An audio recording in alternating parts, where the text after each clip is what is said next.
By the way, you look terrific. Anyone would say that. Yeah, you look terrific. Thank and you. you've had weight problems, right? Yeah. How have you dealt with that? How do you, for example? I guess like everybody else. Did you ever need surgery? No. Do you A lot of people thought that, though. That was Really? the gastro bypass. Yeah. You have to be 100 pounds over. Did you ever think of writing about it? Yes, I am actually You have a writing. book? Yes, I am. About how you lost weight? Yes, it's not just about how I lost weight, but it's my journey. So it's coming from my soul, from my heart, and it's about whether it being from emotional eating or whatever triggered it, even from as a kid, little triggers and little things that happened in my life that made me comfort food and all When those you things. were overweight, were you uncomfortable with yourself? Did you look in the mirror and not like yourself? That had nothing to do with weight. I used to be like that even then. Yeah. Why? I was never very fond of now I'm getting embarrassed. No, it's the truth. It was hard for me to really like myself. I had to really learn to love myself, and I'm at that point now to really accept me for who I am. That was very difficult for me in my 20s and my 30s. Last time you were on, you talked about suffering from depression. How did you, for want of a better term, beat that? I had, well, obviously the love of my friends and family, but there was, we talked about it before, there was someone who came to me actually, and I never tell his name, but he was this cowboy. A true cowboy, an older man, and just certain things he had said to me, it was as if he knew me and knew what I was experiencing, as if he had seen my entire life in a film. And it really threw me for a loop. And I started tearing up at that moment. He says, if you ever want to talk, give me a call. He wasn't a psychiatrist? No. All right. And it took me a minute because I thought, can I trust this guy? I didn't know who he was. I went to this resort and I was on this horse and he happened to be there. And I just threw caution to the wind and said, I'm gonna give him a call. And we still speak to this day. I spoke to him not that long ago. What a wonderful man. And he really was a great help to me. What did he do? He helped me see who I really am. He not gave me the answers, but let me find the answers for myself about different issues that I may have had at that time, or I did have at that time. At the worst point of your depression, were you ever suicidal? No. How bad was it at its worst? I was very unhappy. There was with depression, it's a lot of crying. You don't want to get out of bed. You can't speak. That happened to me a lot, where I so badly something wanted to come out, but couldn't. And people would talk to me and say, well, why can't you say anything? Why aren't you talking? And I wanted to, but it would not come out. Were you able to perform? Yes. How do you explain that? Maybe an escapism. So you could override it for an evening's performance or recording an album? I could definitely record an album. Once again, music being very cathartic for me. Yeah. So it was the Velvet Rope album, that's what it was about, that period in my life and overcoming that. And all the songs on that album, for the most part, relate to that time in my life. So in a sense, you used it. Yes, I did. Musically. And when rough times occur, bad things happen, do you resort to this cowboy? Do you think about it?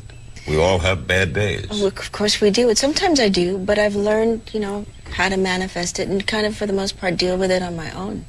But there are times still when I'll call him and we'll talk and I'll tell him what's on my mind. We'll sit and we'll talk about it. One of the other things, once again, that we talked about before was learning to first like myself, then learning to love who I am. And I remember he used to tell me to look in the mirror and pick out something that I liked about myself, and I could not do it. and would just start crying. Did you turn to family at all? In the beginning, no. In the beginning, I didn't want them to know. Would you like to tour as a family again? Oh, I would love to.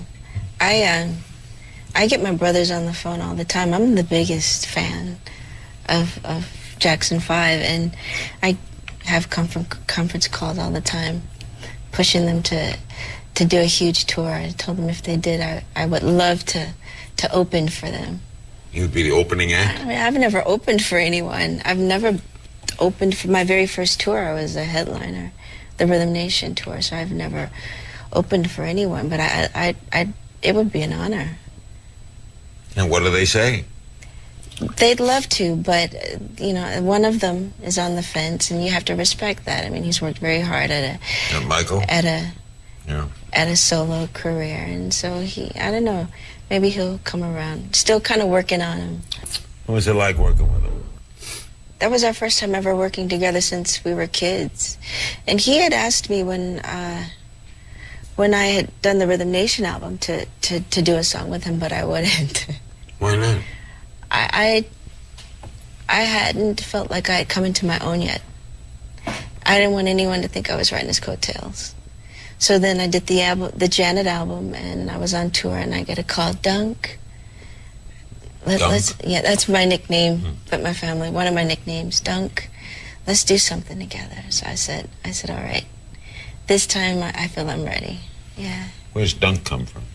You really want to know? Yeah. From a donkey. Well, now we're diving in. Yeah, it's like one body shaped like a donkey. I got teased. A body shaped like a donkey? Yeah, I got teased a lot as a kid. I got called a lot of names. Including Dunk? Dunk, pig, cow, slaughter, hog, horse. Oh, that had to be a lot of laughs. That was very good for you. Well, laughs for somebody. There's some concerning Amy Winehouse, who had a very public substance abuse problem. Yes. Recently earned 5 Grammys, and some said that the music industry was rewarding bad behavior. Yeah, I heard that. What did you think of that?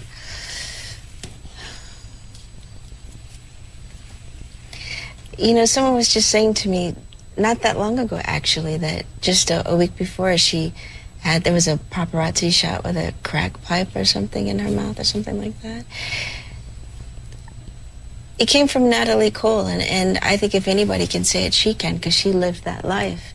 And it's not a secret that she was addicted to, I believe it was heroin. Mm-hmm.